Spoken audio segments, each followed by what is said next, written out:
Okay, chapter 13. So in the previous chapter, chapter 12, last week, that was a big chapter, an important chapter, and we analyzed the spiritual profile of the man who I think the Tanya really terms or what we'll term the hero of the Tanya. That's the Beinoni. The Beinoni is the ordinary man in one sense, that he experiences in a very real way, in a very real manner, the inherent duality that exists within him. Two souls, two consciousnesses, the Nefesh Bahamis, the animal soul, and the Nefesh Elokis, his divine soul. And as a result of this dichotomy within him, he experiences pull towards unhealthy things and towards physical things. But nevertheless, despite these cravings, despite these pulls, he never allows them to have any expression. He exercises full control over his life and never allows his instincts from his animal soul to come to fruition in the categories of thought, speech, and action, what we call the garments. So like an ordinary person, which is, a tzaddik is not an ordinary person, but like an ordinary person, he does have two souls. He has to struggle with that. He has that internal struggle. But nevertheless, he never sins. He does perfect. He only allows his positive impulses, his godly soul, to find any type of manifestation and expression in his day-to-day life. And so now, so we finally have a clear understanding of who the Beinoni is, what the Beinoni is. So we start to close up some stuff. There's a bunch of questions that we left unanswered from the first chapter of Tanya. So we actually begin the process of answering some of the questions and digging a little bit deeper into the personality of the Beinoni and asking some questions. So he begins first with resolving the apparent contradiction that was we asked when the Tanya began in chapter 1. On the one hand, the very, very beginning of Tanya, the very beginning of chapter 1, the Talmud says that before a person is born, his soul is issued he swears, and the soul proclaims or accepts the oath that even if the entire world tells you that you are a tzaddik, be in your own eyes like a rasha. So that's what the Talmud tells us. Even if the entire filu kol ha'olam kulo, the entire world says tzaddik ata, you're a tzaddik, you beinecha kerasha, be in your eyes like a rasha. On the other hand, the Mishnah tells us, do not regard yourself as a rasha. So we have a blatant contradiction between these two statements. And then we ask even further, beyond the contradiction, is that if a person, we have a fundamental problem with the statement of be in your eyes like a rasha, that if a person constantly views himself, thinks of himself or herself as being wicked, this will remove their joy. It will lead them to sadness. And how can such a person serve Hashem? You can't if you're constantly feeling the heaviness of being like a rasha. And that was the questions that we asked. And the Alter Rebbe explains that the answer is how the word is written. But we can only answer this question after understanding what the Beinoni is. Then we appreciate this answer. Though how the word is written from that statement in the Talmud that you should view yourself as a rasha, in Hebrew it's ki rasha with a kaf, ki rasha, which means as if you are a rasha or like a rasha, but not truly a rasha. That a person should indeed never regard himself as an actual rasha. A rasha is someone who, assuming that they're a Beinoni, is someone that allows the animal soul to express itself through sinful thought, speech, and action. The Beinoni does not. The Beinoni is in complete control of his behavior and never permits the animal soul to rule him. Nevertheless, you beinecha kirasha, view yourself like you're a rasha, as if you're a rasha, in one important respect, which is that the evil within your animal soul hasn't disappeared. It remains still in its full strength, capable of producing the same selfish desires and the worldly cravings that exist within a rasha. And this is why, even if the entire world tells the Beinoni, Tzaddik ata, that you're a tzaddik, he should view himself kirasha, like as if he's a rasha. The world can only judge what it sees. And behaviorally, the Beinoni on the surface looks very much like a tzaddik. In fact, he can seem to appear to be identical to the tzaddik. So the Beinoni, the Alter Rebbe teaches us what the statement in the Tanya means, that the Beinoni must not conclude from his perfect behavior that the evil within him has been transformed or eliminated. That's the accomplishment of a tzaddik. The Beinoni, his evil remains very much alive. It's just that he denies it any control. So therefore, be in your eyes like a rasha means regard yourself as a Beinoni, not a tzaddik. Don't think of yourself as being like a wicked rasha, but don't imagine that the battle is over. What's the point of this? It's an extremely important point, because this awareness is not meant to make him depressed, not at all. It's actually meant to keep him vigilant, in check. Because if he convinces himself, if he confuses himself that he's on the level of a tzaddik and that the evil within him has disappeared, then he'll lower his defenses.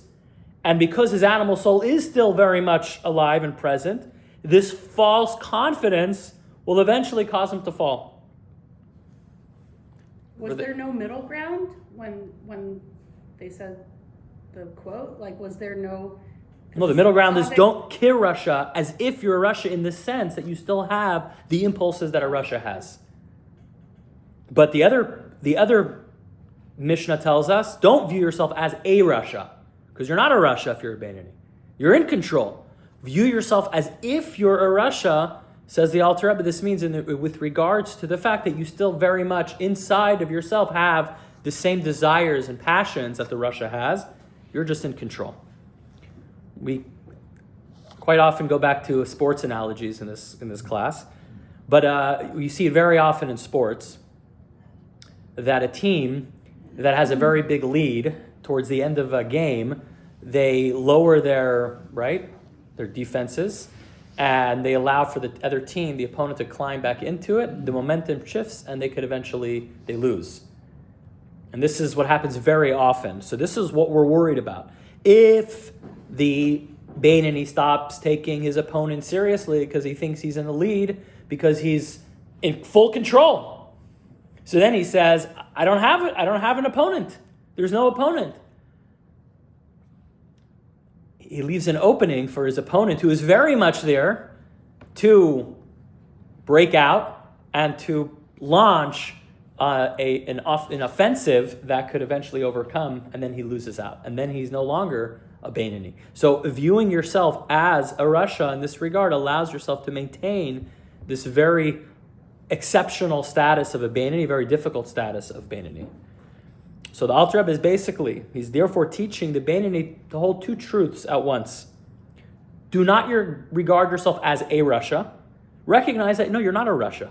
Your struggles, your desires, your lusts, your temptations, they don't define you because you don't surrender to them.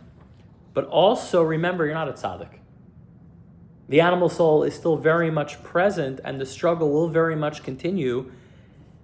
You're not evil, but the evil within you still exists. You're not controlled by that struggle, but don't forget that the struggle remains like that of a Rasha.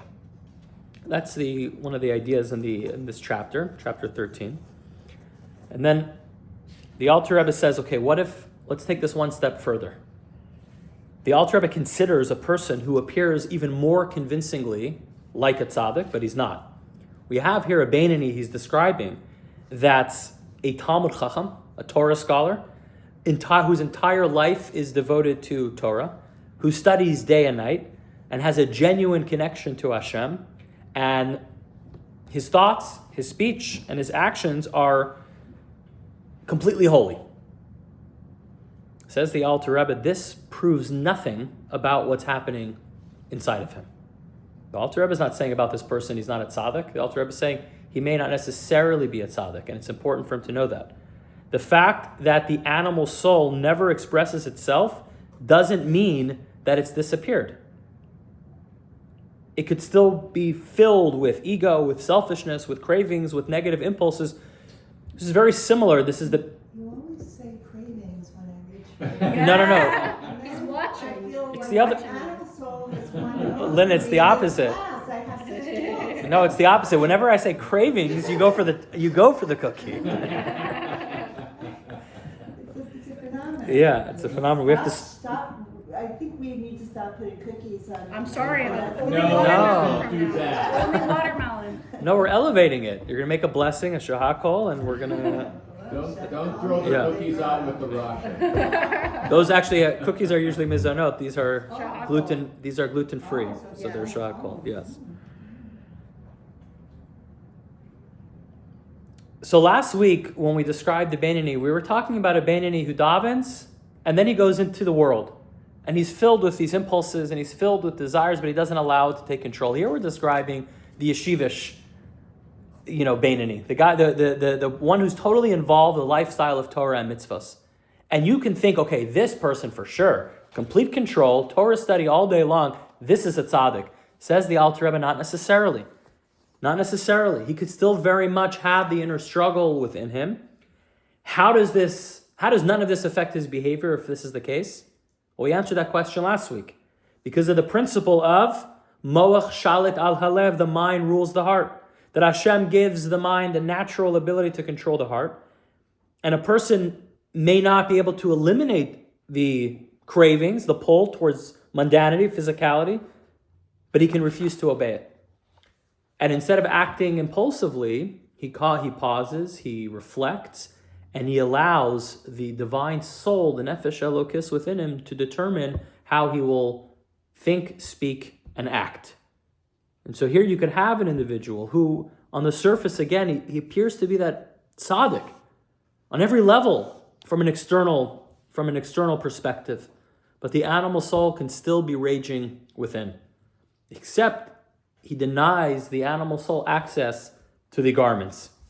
The divine soul rules the small city, which is, of course, referring to the body, the person, and the person only allows for the godly soul to find expression and be a vehicle for Torah and mitzvah. So even a person who looks completely like a tzaddik may still be a Beinoni. So it goes against there's an adage, if walks like a duck, it looks like a duck, talks like a duck, it must be a duck. If he looks like a tzaddik and he acts like a tzaddik, he may not be a tzaddik. Because what's going on inside may very much still be that struggle, and that's why he always needs to remain vigilant. He can't let his guard down, let his defenses down, because the animal soul is ready to pounce. He's ready for that opening when he has an opportunity to take control. And then the person will fall because he wasn't aware of this concept of understanding the different journey, the different path between a tzaddik and a Beinoni. And he can be perfect in behavior, but still fighting a powerful battle within. And then he reminds us of an idea discussed briefly in the last chapter as well, that although the Beinoni never fully rids himself of the animal soul, there are these special times when he can quiet the animal soul, when he could subdue the animal soul, and most notably, this is referring to during prayer, during davening. It's throughout the ordinary day, when the Beinoni is in the world, he lives with the internal split. His mind understands what's true, what's right, what's meaningful, what's important, and his convictions are strong enough to govern his behavior, but the heart still remains divided. There's still, again, that animal soul within. One part of him is drawn towards transcendence, to godliness, to holiness, to Torah mitzvahs, and the other part remains egotistical, self-centered, and it's a struggle of who's in control, and the godly soul remains in control. But even when he's behaving perfectly, the impulses and the cravings are still very real. They still very much exist within him in a meaningful way. During davening, however, something special can happen. Through intense focus, concentration, reflection, and contemplating the greatness of Hashem, and He's given us, and He will continue to give us throughout Tanya, these beautiful meditations and reflections, how to awaken and arouse this love for God.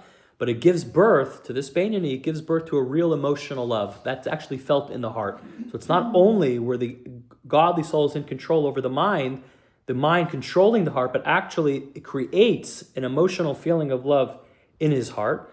And during those times, during davening, the Beinoni will feel that this is what I love. This is what I want. This is who I truly am. And at that moment, the divine soul crosses over from the mind and it goes over into the territory of the animal soul. And he becomes emotionally, which is typically the seat of the animal soul, becomes emotionally filled with godly awareness. And the heart is now drawn towards holiness, towards Hashem. And at that time, the animal soul is silenced and subdued, and its ordinary cravings temporarily disappear. So this is a moment of sort of a peaceful moment, a wholesome moment for the Beinoni. And this is why tefillah, prayer, is so essential in the life of the Beinoni, because it's a daily process of recharging, of reconnecting with the divine soul in the deepest way. And, the world of materialism is, right, the world that we interact with, post-davening, post-prayer, is powerful, it's relentless, and therefore the Beinoni can't rely on yesterday's inspiration. Every day he has to recharge his battery. Davening is that time, prayer is that time. This is an idea that we will continue to unpack through our study of Tanya, how important the important role that davening plays, but every day he has to recharge and reconnect. But the Alter Rebbe again reminds us and emphasizes that even during those moments, even during these elevated moments of prayer, the animal soul has not been destroyed or transformed. So again, don't let your guard down. It's been quieted, subdued. The divine soul is now so overpowering that the animal soul during this time is doesn't have an opportunity to find any expression, but its essence is not eliminated. He gives us an example. It's expressed in the struggle between Yaakov and Esav. When Isaac tells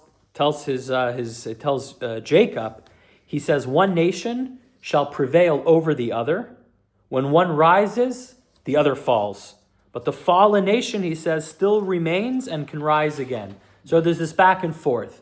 So he says, so too during prayer, that's when Yaakov has the upper hand. When the Beinoni rises and the Esav within him falls, but the Esav hasn't disappeared. He hasn't transformed it. He hasn't gotten rid of it. It's like he's fallen asleep. We talked about last week when the godly soul falls asleep is when the animal soul can really pounce. But sometimes it's in this moment, because there is so much attention placed on his godly soul and on his connection to Hashem, on a meditation, reflecting on the greatness of God, the blessings in his life, right? Prayer, thanking Hashem for everything that we have, the requests that we have, the connection that's developed. So there's such an emphasis on the godly soul that he's filled at this moment with godliness, with spirituality, with inspiration, and the animal soul as if he's in like a state of slumber, of sleep, right? Mid-sleep, not active. It doesn't speak. It doesn't act. It doesn't even consciously desire at this moment. It's almost like he realizes that he's not going to be able to put up a fight. So he's like, okay, I'm not going to pick your battles. I'm not going to waste energy to fight off, because he's praying now. I see the intensity. I see his connection. So it's not even worth it. And he goes to his corner and he says, let me save up my energy for when, he's done davening, and I'll return with a vengeance. Because it's still fully alive and it could awaken at any moment. And therefore, so it's not dead, it's sleeping. As opposed to the tzaddik, right? He's highlighting the fundamental differences between the Beinoni and the tzaddik. The tzaddik, the reason why he doesn't feel the animal soul is not because he's of his intensity of prayer, it's because the animal soul is no longer present. Or has even been transformed. And this is precisely what happens. He never had an animal soul to begin with. He possibly could have had an animal soul. Yeah. But he's gotten rid of it. It says, King David says in Tehillim, "V'libi chalal b'kirbi," that my heart became void within me, that he got rid of his animal soul. He rose to the level of a tzaddik.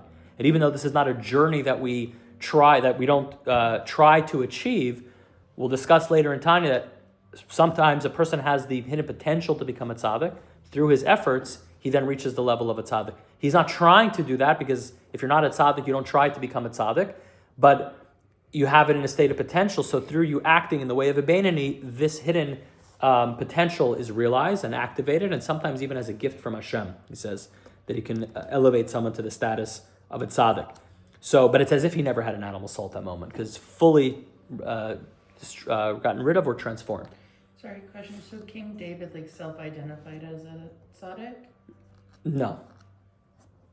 Didn't you say that he said that he was? He says, my heart is void within me. So the rabbi said this means that he didn't feel Oh, it. so someone else said. So therefore. So the commentaries say this Got means, when he said that statement, it that means... I'm void, therefore I'm a tzaddik. No. Isn't that the No. whole point? He's not supposed No. to say. I was I don't know. No. Although, look, if a tzaddik is, the person is a tzaddik, there's a certain... it's not humility to deny, what your identity. So a person who's a tzaddik, I don't know if it's wrong if they recognize they're a tzaddik. How they say it, I guess would be important. It's very interesting. The tzaddikim now are few and far between, but pre World War II in Europe, we talked about this. There were a lot of, and for sure, if you go back further generations, there were many tzaddikim. There were many tzaddikim. Now, not necessarily the perfect tzaddik, but the incomplete tzaddik.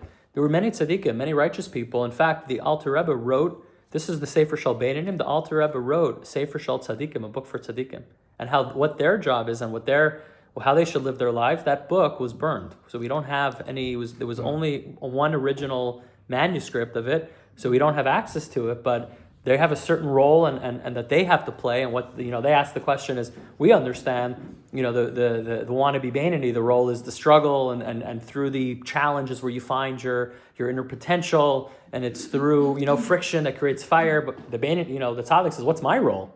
Because if I don't have that struggle, then what's my identity? What's my purpose? So there's a unique role and an important purpose that they play.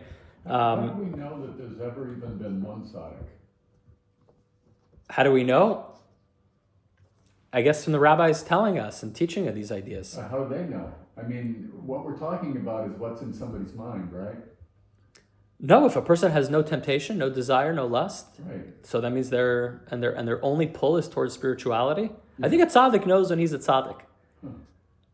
I think the problem is when the Beinoni thinks he's a tzaddik, because he has a few good streaks, a couple good days, and he's like, could I be? Is it possible? I'm feeling pretty good about myself. And then he says, here I am a tzaddik, and then he lets his guard down, and boom. Tzvi Shabbatai, the guy that... The Shabbatai Tzvi. Yeah. Yeah. I think he was. I don't think he thought he was a tzaddik. He thought he was Mashiach. I think he told. I think he told. He was hoping others would think he's Mashiach. Yeah. And then the Alter Rebbe tells us that. So what happens is, after prayer, indeed, when the emotional feelings, when this love begins to fade, the animal soul does indeed start to get up, right? It starts to open its eyes, to stretch a little, and now it's ready to start its day, which is to meet and greet this Beinoni right after his prayer is over, right? Back to business, and the cravings return. Nevertheless, the Alter Rebbe says that the impact of prayer remains even after the feelings fade. The mind has been strengthened. You're better equipped to withstand the pressures, the temptations of the day, right? You're given the resources, the tools. You have the residual impact and effect of the connection remains. An example is if you heat up something in a fire. So what's causing it to become hot? Not itself.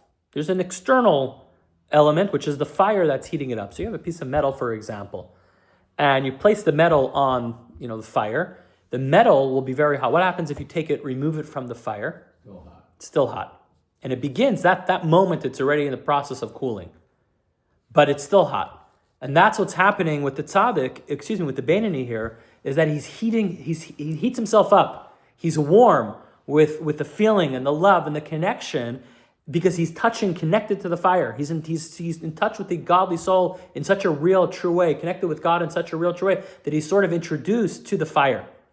Davening's over, he leaves, he removes from the source of the flame, but he's still, the heat still remains, and it begins to dissipate, but that heat causes him and allows for him to overcome the challenges of the animal soul. And that's why it's so important to keep reintroducing yourself to the prayer, because that's you're rewarming yourself and heating yourself up and allowing yourself to then overcome the pull of the animal soul.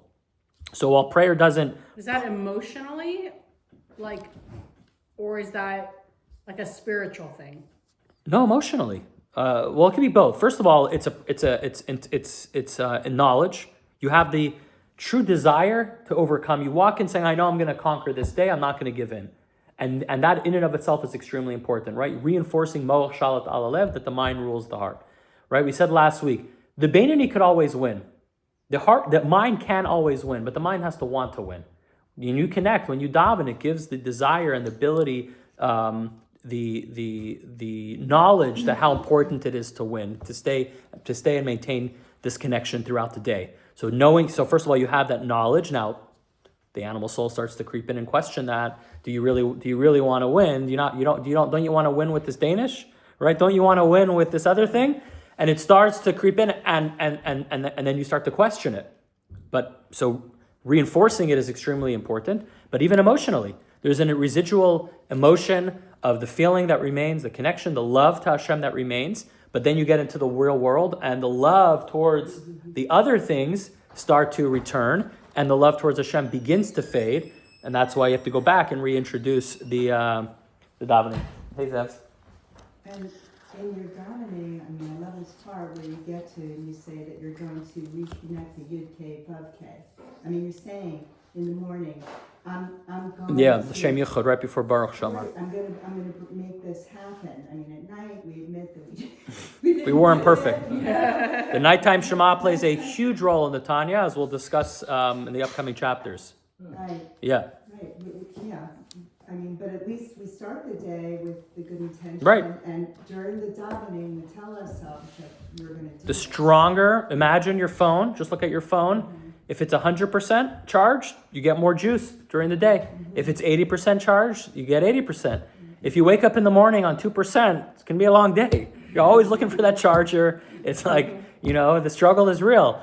So when davening is that charge, the more charged you are, the more excited and passionate you are about what you're going to do today, what you'll accomplish, your role, and the importance of your connection to God, the more residual effect it has, and the stronger you have the more you have the ability to overcome the strength, the wherewithal, the koach to overcome the animal soul. And this begins to dissipate, and that's why you got to go back to Mincha, and you got to go back to Ma'ariv, the evening service, but particularly he's focusing here on the morning services, and even within that, specifically the Shema and the Shemona Esrei. What if davening becomes lip service? Oh, 100%. He's not saying that davening necessarily is this for the Beinoni. He's saying it could be, if it's not lip service. So that's what you have to fight off, and he'll talk about that in Tanya as well in the upcoming chapters, when sometimes the animal soul, in this case, we've squashed the animal soul in the middle of davening because he doesn't even put up the fight. But other times when the animal soul sees the opening, it actually becomes, the animal soul becomes the most active that he ever is during prayer. And a lot of people experience that. Yeah. Service. The moment I start davening, I remember everything I have to do. It's like that day. Yeah. And I'm like, and if I don't write it down right then, I feel like I'm going to forget. I need to write it down. That is literal animal soul. If you ever want to know, like, clearly identify when your animal soul is talking to you, and I actually, after teaching that chapter in Tanya, I stopped doing that. I would do that. I would say, convince myself, if I just write it down in my notes in my phone, I'm not speaking, I'm not, then I get it out of the way and I can continue davening. That is the animal soul. You play that game, he's got you. He pulls you in. And that's why davening, because of how important davening could be, the animal soul looks at it as a tremendous, he doesn't want you to get there. Once you get there, he goes away. Like in this, what we're describing here. But if you're not there, then he doesn't allow, if we try, does whatever he can to not allow davening to reach this spiritual height that it can be, because he knows how important it is how important it is for the godly soul, and how difficult his life gets when you have a good davening. So we have to fight off the routine and the aspect of the lip service that davening can become. It's not easy. And he'll talk about that very much also throughout the upcoming chapters. Okay, now he describes a very, very unique Beinoni. With all Beinonis are unique. Within the Beinoni, there is a level, and we'll call him the exceptional Beinoni. And this Beinoni is so extraordinary that he remains throughout the entire day in the sort of spiritual and emotional state that an ordinary Beinoni reaches only during prayer. Again, someone that we might think, wow, this is definitely a tzaddik, but it's not. There's an exceptional Beinoni that during davening, the Beinoni can become so overwhelmed with love for Hashem that the animal soul becomes completely dormant and its desires are not felt, not because it's been transformed or eliminated, but because the love for Hashem is so powerful that at this moment there's no room for anything else. But for a regular Beinoni, what happens? This fades. When davening's over, this fades. There can be an exceptionally elevated Beinoni, who he calls it, he's in the category of who prays all day. Now, it doesn't mean he literally prays all day, but it's as if he prays all day, meaning that what the regular Beinoni could experience during prayer, he experiences throughout the entire day. He carries this emotional state of prayer within him throughout the day, that his mind and his heart remain so absorbed in godliness. He studies Torah with such an overwhelming love for Hashem, and therefore the animal soul never has an opportunity to get out of bed, to get up. It's like that metal, it's heated up so much that it remains boiling hot all day. And hours after it's separated from the fire, it's still so hot. The passion and the excitement of the godly soul remains so strong that the animal soul is not even able to get out of bed. So this level of the Beinoni now helps us answer another question that we had in chapter 1. What was the question we had about Rabbah? That Rabbah mistook himself as a Beinoni. He said he was a Beinoni. He said there are tzaddikim, there are rishayim, and there are Beinonim, and he says and a Beinoni like I am.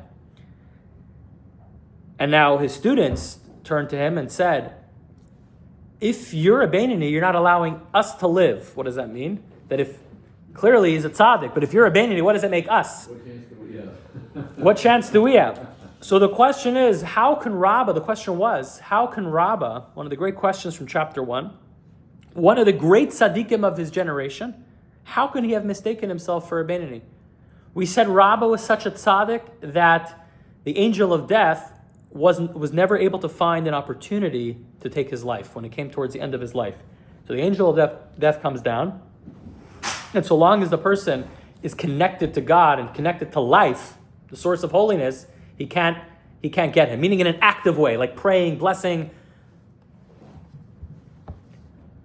He was always reciting words of Torah. He was always connected to such an intense connection that the angel of death wasn't even able to fulfill his job until eventually he did. But the question is, how is he able to mistake himself as a Beinoni? He's a clear tzaddik.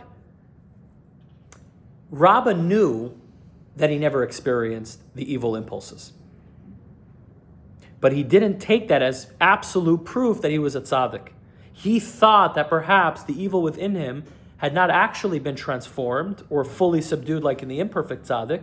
Perhaps it remained in that state of being constantly asleep because he remained immersed in love and connection and prayer and Torah study all day long. So in his own eyes, he may have been the exceptional Beinoni, a Beinoni who prays all day. And he didn't want to claim that he was a tzaddik if he didn't have proof of that. And in this case, the difference between the Beinoni and the tzaddik would have been hidden beneath the surface. In the tzaddik, the evil itself has been transformed, has been eliminated. And in this exceptional Beinoni, the evil still exists in its original essence, but it's constantly overwhelmed by the fire within, by the heat, the passion within, that's never consciously felt. So the Alter is telling us one more aspect here regarding a Beinoni. You have such a Beinoni that can actually mistake himself for a tzaddik, and for good reason, but it's not necessarily absolute proof that he is, because there exists a level of an exceptional Beinoni, that he's so on fire, that he's so connected that he doesn't feel the passions and the cravings of the animal soul. You see, there are times where I remember it myself, I saw with my brothers-in-law, but it happens with everyone, and even my son Mendel now, is that when they come home from yeshiva, the first day, 2 days, 3 days, they're still in yeshiva. They're just in yeshiva here. Meaning, there's a certain, even like, there's the way that they behave, but a demeanor of like just being on this level of Torah and mitzvos that they experience in yeshiva. There's that residual effect that's so powerful. But what happens when you're not in that environment and you're home for a few days? Suddenly, it slowly begins to fade. And that's why after a short break, you got to get back to yeshiva. But it's a very real thing that, and I remember personally, right? You come, you're on a high, and you get home, and I'm gonna learn all day, and and what happens is that excitement begins to fade. Now, it doesn't lead to anything bad, but you see, there's clearly a shift in the demeanor, in the behavior, and this is so the exceptional Beinoni. He's able to maintain that status throughout the entire time. Doesn't mean it's not there, the inner struggle of the animal soul, but because the light is so bright, the darkness doesn't have a place, right, to be present. And because the fire, the passion, the excitement is so great because of his davening, because of his learning, that the animal soul remains asleep throughout the entire time, however long it lasts. And in that state, he's the exceptional Beinoni. He can truly mistake himself for a tzaddik. Okay. The Alter Rebbe now, at the last conclusion of the chapter, he addresses a very sensitive question, a very important question, and it strikes at the heart of authenticity.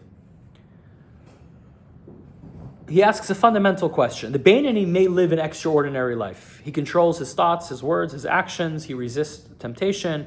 He fulfills his responsibility. He serves Hashem faithfully. During davening, he may even experience this genuine and powerful love for Hashem. It's a moment when the godliness becomes emotionally real, and he feels in his heart this connection to Hashem. And then the davening ends and it returns. And what happens is the inspiration fades, the animal soul awakens, and the material world once again feels compelling, and the selfish desires, the ego returns. And the same inner voice pulls him once again in the opposite direction. And now he never gives into it, and we're not taking that away from him, but the question is this, is if he is truly a person who loves Hashem and desires a holy life, then how can we say that's true if it doesn't last? If it reverts back to a person who's filled with temptations. It seems like this is a temporary spiritual state that he manages to create during davening. And if it's temporary, how can you consider it to be true and authentic? And in other words, if the animal soul is going to continue to disturb this Beinoni every day, can anything that he does really be called genuine, authentic service to Hashem? If his heart repeatedly returns to selfishness, to materialism, to anger, to jealousy, or temptation, even if he doesn't allow it to find expression, but that's who he is in his inside, isn't that true? Is he actually a servant of Hashem, or is he merely acting like one? Is he a poser? Is he an actor saying the right words, making the right choices, and appearing to live a holy life while inside he remains someone who's entirely different? Right? If someone acts in a certain way, but they're not truly feeling that, would you say that that's true and authentic? We might not. We might say what you feel and what's in your heart is what's real. So is the Beinoni building an authentic relationship with Hashem, or is he merely maintaining the appearance of having an authentic relationship with Hashem? Because he's found the hack of mind controls the heart, so he manages to stay in control. In fact, the question becomes even stronger. The Alter Rebbe says, what is the definition of truth? He quotes the verse that says, the language of truth shall be established forever. What does that mean? That truth is not just something you feel strongly in the moment. Real truth has staying power. We're discussing this in the Chassidus class Shabbos morning, that the definition of truth is actually something that's eternal. Something that ends cannot be truly considered true. Because if it's true, how can it end? It's not real. Anything that's real remains. So real truth should continue to pervade and prevail throughout his feeling and his connection to God, and it would remain even when his mood changes or even when it becomes difficult. He should still be able to maintain the connection, not just the behavior. A person who feels passionate about a cause today, but tomorrow you see they abandon it for another cause, you're probably going to conclude that they weren't really into that cause, and they weren't truly behind this cause. There may have been something exciting about it, or they were doing it for some kind of ulterior motive or alternative purpose. But if you abandon something as soon as it costs you something, as soon as it becomes difficult, that shows that it never really became part of your inner identity. That even though your feelings may have felt sincere at the moment, they're not deeply rooted, they're not who you are. So according to this standard of truth being something that stays forever, the Beinoni appears to have a serious problem. During davening, we say he loves Hashem, and his entire consciousness declares, this is what I want, this is what I love, this is who I am. But afterwards, that reality disappears, it fades, and the animal soul returns, and it begins making very, very strong demands about what I want from us. So if the love were truly a part of him, if this connection to Hashem was truly a part of him, then how could it vanish? And how can he be having the same internal struggle over and over and over? Perhaps the spiritual, the godliness, the holiness was only superficial. In fact, the Alter Rebbe does say that compared to the tzaddik, this is indeed not the ultimate level of truth. He establishes that. The tzaddik doesn't have to create a love for Hashem each morning. Godliness is the natural and emotional reality for the tzaddik. What's the tzaddik's instinct is holiness. It gravitates towards spirituality. So we know for the tzaddik it's authentic because it's permanent, as a permanence. But for the Beinoni, who it's not, does that make him a fraud? Is he just a poser, an actor? So I think we know what the answer is, but we'll have to understand why this is the answer. The Alter Rebbe answers an emphatic no. That of course you can't call him a fraud. The Beinoni is not pretending to love Hashem. He's not deceiving himself or the world into believing that he feels something that he doesn't. During davening, this love is absolutely genuine, even if it fades after. He truly does feel connected to Hashem. He truly does desire holiness. He truly wants to live his life in a way that reflects something higher than his ego and his self-interests. The fact that another voice later reawakens doesn't make this experience fake. It doesn't make this experience false. What does it mean? What we already know. It means that he has two souls, not one. The animal soul is real, but the divine soul is also real. So the return of one doesn't invalidate the existence of the other. This is what we have to always remind ourselves with the Beinoni, that his natural, truest self and core is godliness, is holiness. And that's always going to be real. But he also has another voice within him. And that consciousness is also real and is also always going to try to impart his will and his convictions on the person. We often assume that we discussed this Thursday night at our couples event. We assume that whichever voice arises more often and more naturally, that's the authentic one. That's the real one. So if selfishness appears effortlessly and holiness requires concentration and effort, then we conclude that selfishness must be who we truly are, must represent who we truly are, while the spirituality is temporary, it's artificial, it's not who we truly are, it's imposed upon us. The Alter Rebbe rejects this conclusion. Something is not false just because it requires effort to uncover. Sometimes the deepest aspect of the person can remain concealed until the person creates the conditions in which this true core and identity can emerge. What are conditions that allow for this identity, this love to emerge? Prayer, Shema, Amida. And the Alter Rebbe takes it one step further. He says when the davening ends, and he explains it putting it into different words. When davening ends and the Beinoni no longer, at least consciously, feels this passionate love for Hashem, the love has not ceased to exist.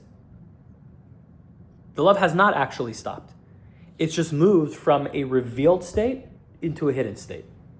Because a Jew naturally loves Hashem. It's called the Ava Misuteres. We have a hidden love for Hashem that exists at all times.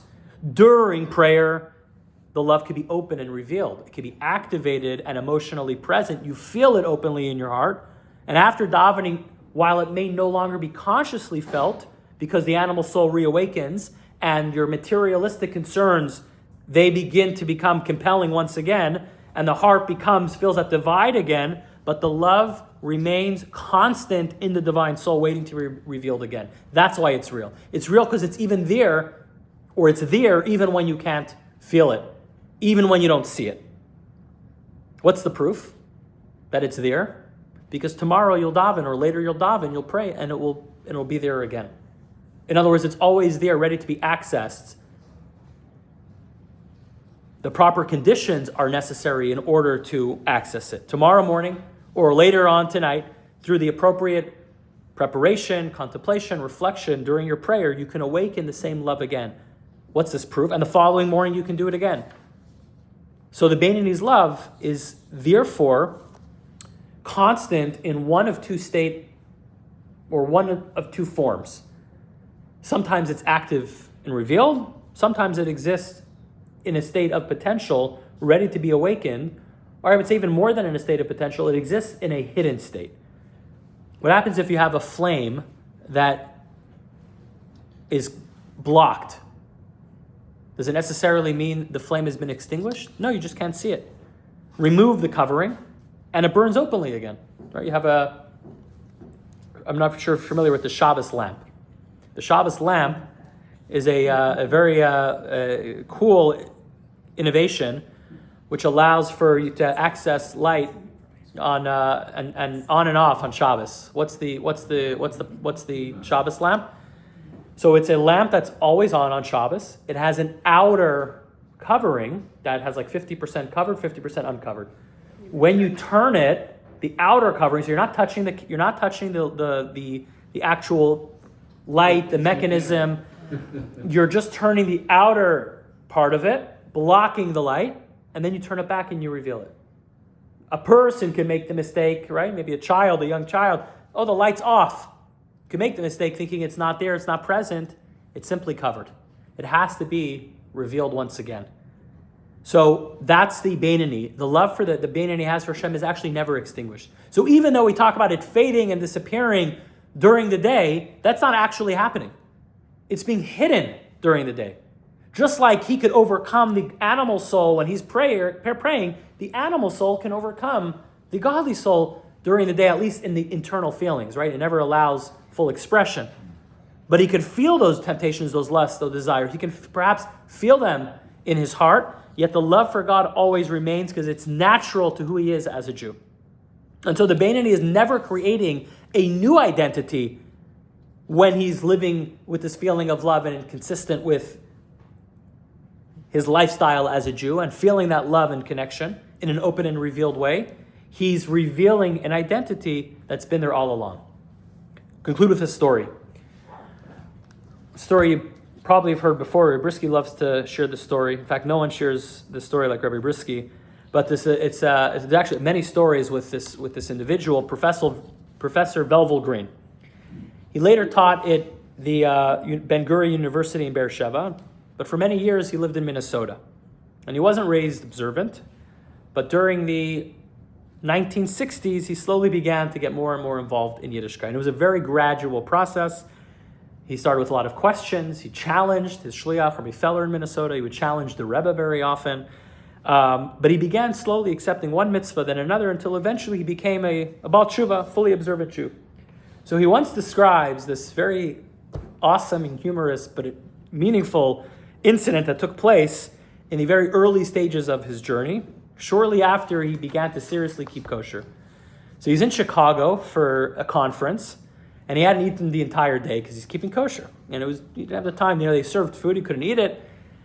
By the time he arrived at the airport, he was starving. Now in Chicago airport, there was a particular hot dog stand. And apparently this is one of the best hot dog stands. And for years, whenever he traveled in Chicago, he would stop at the airport. He would stop there and he'd have a couple of hot dogs. Delicious. But this is his first time back in the airport since he began keeping kosher. So this is when the dilemma ensued. He walks past the stand. The Frankfurters are staring at him. The smell is gewaldig. Everyone around him is eating, enjoying, and he's starving. So almost instinctively, he began to walk over to buy one. And then he reminded himself, Velvel, you keep kosher now. You're not allowed to eat this hot dog. But then immediately he heard another voice. Come on, give me a break, really? Does this great God, wherever he is, really care whether Velvel Green, standing in the Chicago airport, who hasn't eaten the entire day, grabs one hot dog? What's going to happen? Who really cares? And this is not a small thing for him. It was a real conflict, a real battle, questioning kosher and really questions of God himself. Finally, he decided, I believe it actually took place after a phone call with his shliach, Rabbi Feller. He decided, okay, this is what Hashem wants. God doesn't want me to eat this Frankfurter, so I'm not going to eat it. And he didn't. A short while later, he visited the Lubavitcher Rebbe, and he tells him the story. He tells him how hungry he was, tells him about the smell and the argument, the internal struggle, and his final decision. And the Rebbe said to him something very important. The Rebbe said that at that moment, you began experiencing a true relationship with Yiddishkeit. That moment is when you truly began to experience an authentic relationship with Judaism. What did the Rebbe mean? For Velvel Green, the hot dog was real, the hunger was real, the desire was real. This is something that he actually wanted. But at that moment, Hashem also became real. And at that moment, he chose Hashem. And that's the truth of the Beinoni. You could have two truths. That you want the hot dog, but you also love Hashem. The Beinoni chooses to not allow the wants from the animal soul and the desires from the animal soul to find expression. But the fact that he has these inner struggles and voices and desires doesn't make his connection to Hashem any less authentic. So we might think that if the animal soul is pulling us in this direction, and if the desire is still alive, then our love for Hashem must not be genuine.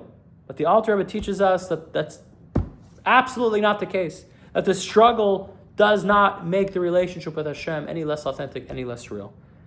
So the Beinoni, the Alter Rebbe concludes, this chapter is not a fraud because he hasn't fully transformed himself. He would actually be a fraud if he claimed that he had. That's why he keeps warning him, don't mistake yourself for the tzaddik. It's not your path. The Beinoni knows exactly what remains inside. And with that full awareness, the Beinoni chooses to serve Hashem. We'll stop there. Yeah, And we'll continue in the upcoming chapters discussing